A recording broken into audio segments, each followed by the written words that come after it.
Bem-vindos ao Conversa Viva, um espaço Viver e Saúde e Educação para refletir, sentir e conversar sobre o que nos torna humanos. Muitas vezes o capacitismo, ele não vem num formato de ofensa, ele vem mais num formato de expectativas. Para falar sobre esse assunto, hoje estamos aqui com o psicólogo Levi Rodrigues. Levi, que prazer ter você aqui com a gente. Queria que você começasse falando um pouco sobre como é que o capacitismo ele aparece realmente nessa coisa do dia a dia, né, de forma mais prática. Primeiramente, bom dia também. Acho que essa é uma pergunta muito legal. Principalmente quando a gente vai pensar numa questão um pouco mais... Se eu posso ter essa permissão de trazer um pouco a história. Claro. Se a gente tem um contexto histórico onde nosso mundo, não hoje em dia, mas no passado, em outras épocas, reprimiu muito pessoas com deficiência. Sim. A gente tem um mundo onde o capacitismo, o preconceito para com pessoas com deficiência era expressado de forma muito violenta. Crianças que nasciam com deficiência já eram sacrificadas, pessoas com deficiência eram expulsas do convívio social, eram colocadas em lugares para reclusão.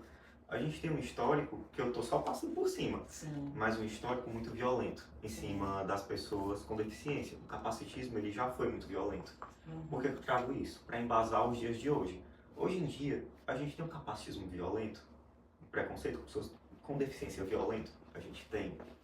Não dá para negar que ele não existe, mas uma certeza que a gente tem é ele hoje em dia ele mudou sua faceta. Ele não é mais tão violento abertamente. Ele Sim, é mais comparado com a história, né? Hoje em dia a gente tem direitos humanos e um bocado de coisa. Sim. Não quer dizer que deixou de existir. A gente tem um capacitismo velado hoje em dia. Um capacitismo que diz mais das barreiras da sociedade que vão se colocando, até mesmo quando você não se importa com a questão de será que a pessoa com deficiência vai passar ali naquele local? Locais onde não tem uma acessibilidade, quando você faz, por exemplo, uma universidade, onde não tem uma mesa onde uma pessoa que utiliza cadeira de rodas possa estar se sentando para comer ali. Sim. E várias outras formas, vai do que você acredita. Vou trazer um exemplo. Uma coisa muito comum que acontece é as pessoas olharem para a pessoa com deficiência e pensarem: ah não, essa pessoa com deficiência, ela só pode se relacionar romanticamente com outra pessoa com deficiência. Isso não é uma violência explícita, mas é uma violência, né? É uma violência. Sim. Eu diria que hoje em dia a gente tem tantas formas do capacitismo que não são tão abertas, mas são tão implícitas que às vezes a gente nem percebe. A gente nem percebe o que está sendo dito. É verdade.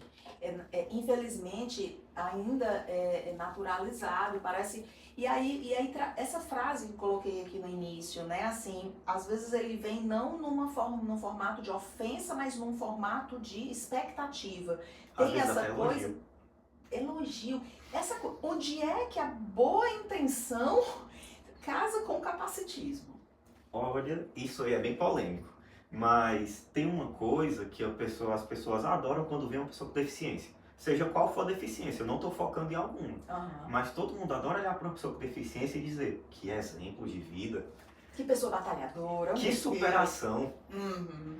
Mas já parou para pensar que como é que você se comporta com aquela pessoa? Como exemplo de superação ou como uma pessoa de verdade? Você está vendo aquela pessoa para além de um exemplo, de heroísmo, será que aquela pessoa realmente quer ser um herói? Ou ela só quer ver a vida dela? Exatamente. Essa pessoa, ela é uma pessoa antes de ser uma pessoa com deficiência. Perfeito. É isso. Exatamente. Ela é uma pessoa com dores, com suas vitórias. Com desejos, emoções, expectativas. Exatamente. Lutas outras que não têm a ver com a deficiência. Exatamente. A gente vê muito. Vê pessoas ou como um exemplo com deficiência, como um exemplo de coitadismo, ou essa pessoa tadinha, ou como uma pessoa que, olha, já passou tanta coisa na vida, o quanto isso não prejudica a forma como a pessoa interage com o mundo. E se um dia ela não quiser aguentar aquelas questões, ela só quiser sofrer? E aí? Verdade. E na clínica, assim, o que é que principalmente surge quando o assunto é capacitismo? Ixi, aí pegou num vespeiro agora, mas é um pouco delicado, mas quando a gente fala de pessoas com deficiência, no ambiente clínico a gente vai ter várias facetas. Tem pessoas como eu, com deficiência física, tem pessoas enquadradas dentro do transtorno do espectro autista, Sim, tem pessoas com deficiência auditiva, sim, vai ter toda uma gama de pessoas envolvidas. sim. Mas uma coisa que eu acho que aparece muito para qualquer que seja pessoa com deficiência é um profissional, às vezes, que não estudou tanto capacitismo, até porque a gente sabe que na faculdade a gente não tem cadeira sobre isso. É verdade. A pessoa tem que ir atrás por fora. Exatamente. E, assim, o que acontece é um profissional que muitas vezes não é por mal, mas ele não conhece.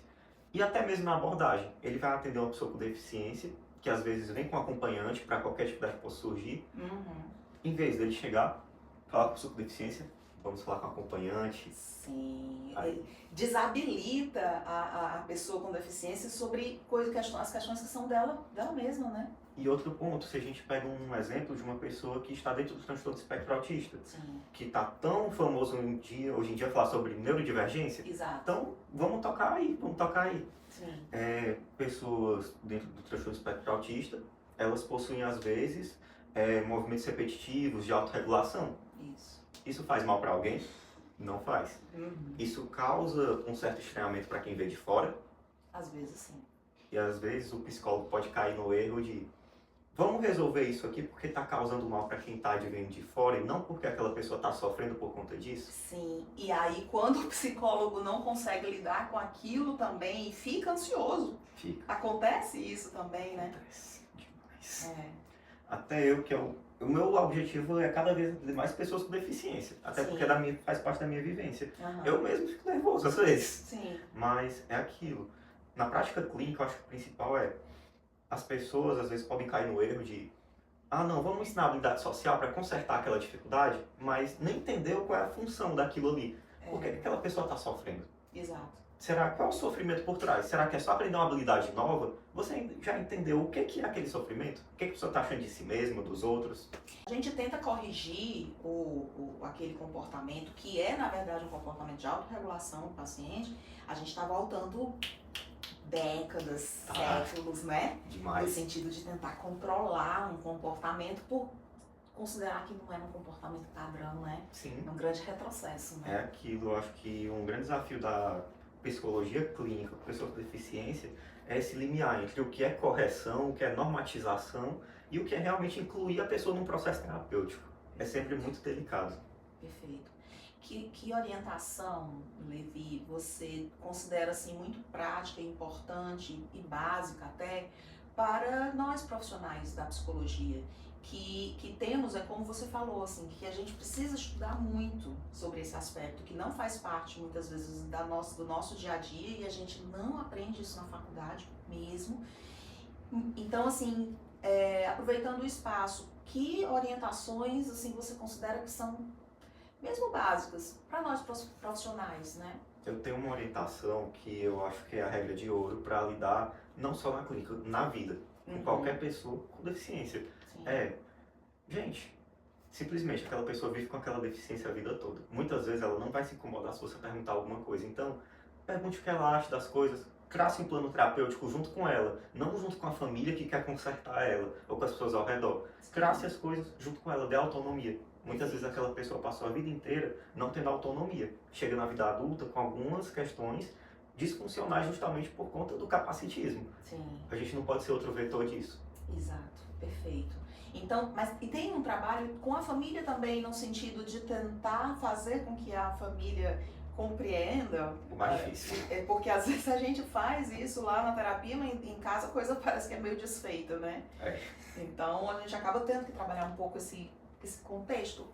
Dá para trabalhar um pouco o contexto? Porque a gente está partindo do pressuposto também de que a gente está trabalhando com pessoas adultas, né? Então nem sempre a gente vai estar trazendo a família, mas quando é que é possível ou necessário, né? Sim, é aquilo. Eu acho que o limiar também é a pessoa quer trazer. Exato. A pessoa quer trazer talvez uma pessoa que levou ela ao consultório para participar da sessão também, ou ela não quer. Exatamente. Mas de fato, envolver a família sempre é uma questão. Porque como psicólogo a gente está lidando com as cognições, comportamentos, enfim, de um sujeito à nossa frente. A gente tem que lidar com a cognição, comportamentos da família. Aí É muita coisa, né? aí é uma psicologia muito grande. É verdade. Não é à toa que tem a questão da terapia familiar. Mas nesse aspecto a gente está abordando que é uma questão individual. E aí eu acho que é muito como você está colocando. Na terapia a pessoa está buscando ali o seu espaço. Sim. Então o foco é realmente quais são as demandas que aquela pessoa traz. Que às vezes nem tem relação com a pessoa ter uma deficiência. Perfeito. É sobre você olhar para a pessoa com as capacidades dela. E promover um ambiente que é possível que aquela pessoa tenha capacidade para exercer sua liberdade.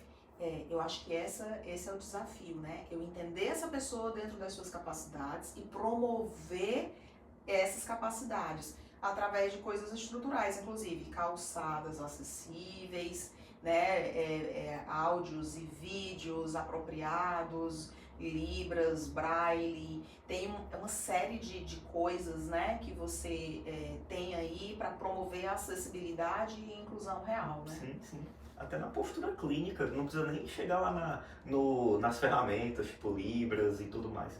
Às vezes só na postura do terapeuta que já muda muita coisa. Dá um exemplo disso. Só de justamente você chegar lá e perguntar: e aí, o que está te trazendo aqui? Perfeito. Qual é a sua questão? É o básico, né? É o básico, né?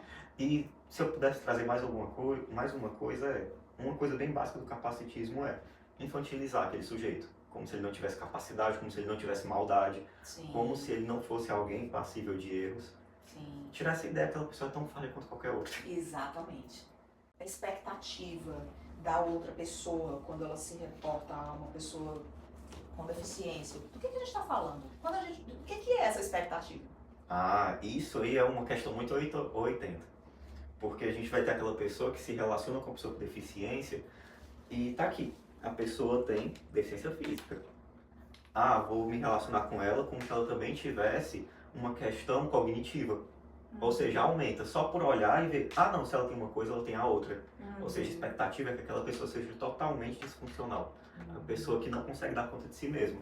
Por outro lado, tem gente que chega que nem um alecrim dourado e pensa que ele vai ser um super-herói. Sim. Uma pessoa livre de maldade, uma pessoa muito gente boa, uma pessoa que não faz nada de mal, que é a pessoa evoluída, quando na verdade essa pessoa quer ser evoluída. É verdade, ou seja, esses são os preconceitos, né? Tem até, que eu não vou lembrar do autor agora, mas é um livro brasileiro sobre capacitismo que é muito bom. Capacitismo, o mito da capacidade, o livro. O mito da capacidade. Mas é muito legal esse livro brasileiro. E ele vai trazer uma questão muito interessante. Até onde aquela pessoa realmente, até onde na verdade a deficiência daquela pessoa realmente é relevante. E ele bota, o limite para isso é até onde o ambiente vai estar preparado para receber aquela pessoa. É verdade. Se a gente tem um ambiente adaptado, a deficiência não exerce tanto poder. Mais um local com mesas acessíveis, com elevadores, com rampas. Sim. Isso já mudou muita coisa, com piso tátil. Sim. Isso falando só da parte física. Exato. Muito bom estar aqui com você, poder contar agora com você aqui na equipe da Viver também, Levi, né? Assim, parabéns pelo teu trabalho, pela forma como você aborda realmente os teus pacientes. E deixa uma mensagem final aqui para quem tem o capacitismo na vida, assim, ou como dúvida, ou como autoquestionamento, ou como algo com o que tem que lidar no dia a dia, né?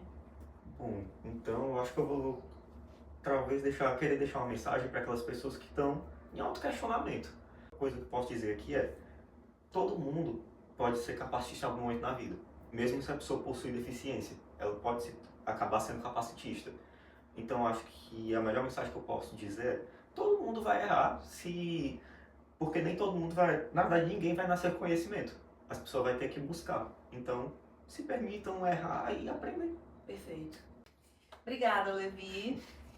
E você que quer saber mais, que lida com alguma questão relacionada ao capacitismo ou com relação às próprias deficiências, sejam elas quais forem, e quer agendar a consulta aqui com o Levi, acesse o nosso link na bio e entre em contato.